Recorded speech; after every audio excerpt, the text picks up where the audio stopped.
আজ আমি আপনাদের বলবো কোটি টাকার উপকার কিভাবে আপনি পাবেন অতি তুচ্ছ নগণ্যিত অবহেলিত এই গাছটি দ্বারা। আপনি যদি নারী মহলে দুর্বল পুরুষ হয়ে থাকেন বন্ধু, আমাদের আজকের এই ভিডিওটি দেখুন। এই ভিডিওটি দেখে এই গাছটির নির্দিষ্ট পরিমাণে কিছু অংশ এই গাছটির আর কি খেলে সাথে সাথে আপনি আপনার হারানো যৌবন ফিরে পাবেন। আপনি নারী মহলে ঘন্টার পর ঘন্টা আনন্দ ফুর্তি করতে পারবেন বন্ধু। তো এখানে যে গাছটি দেখতে পাচ্ছেন বন্ধু, এই গাছটির নাম হচ্ছে হাতিসুরো গাছ, কেউ এটাকে বলে হস্তিসুরি, মারাঠি বা গুজরাটি ভাষায় একে বলা হয় নীলবাল। এই গাছ বহুবিধ রোগ নিরাময়ের ক্ষেত্রে উপকারী।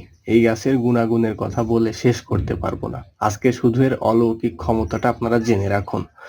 এর অলৌকিক ক্ষমতা হচ্ছে এটা আপনার সেক্স হরমোনকে বৃদ্ধি করাবে, আপনার যৌবনকে ধরে রাখতে এই গাছটি দারুণভাবে আপনাকে সাহায্য করবে।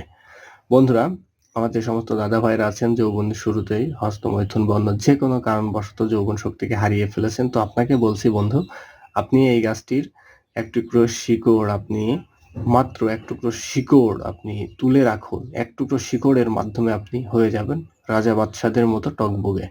ঠিক আছে? রাজা বাদশাদের মতো ঘন্টার পর ঘন্টা আপনি নারী মহলে আনন্দ ফুর্তিতে মত্ত থাকতে পারবেন। তো এই হাতিসুরো গাছটি আপনি এটা ভারতবর্ষ এবং পশ্চিম বাংলার প্রত্যেকটি এলাকাতে এটা কম বেশি পাওয়া যায়। তবে বর্তমানে সবথেকে বেশি পাবেন আপনি এটা বিভিন্ন আবাদি ভূমির মধ্যে। দেখেছেন গাছগুলো কি থকথক করছে? হ্যাঁ, প্রাণবন্ত গাছ, একদম সতেজ গাছ। গাছগুলো দেখে ইচ্ছা হচ্ছে এর পাতা খায়। তবে এর পাতা খেতে হয় না, এর পাতাতে দারুণ উপকারিতা রয়েছে। এর পাতাগুলো ঘা সারাতে ব্যবহার করে বা অন্য ফোড়া সারাতে এগুলো ব্যবহার করা হয়। তো যাই হোক, গাছটি কোথায় আছে খোঁজ নিবেন।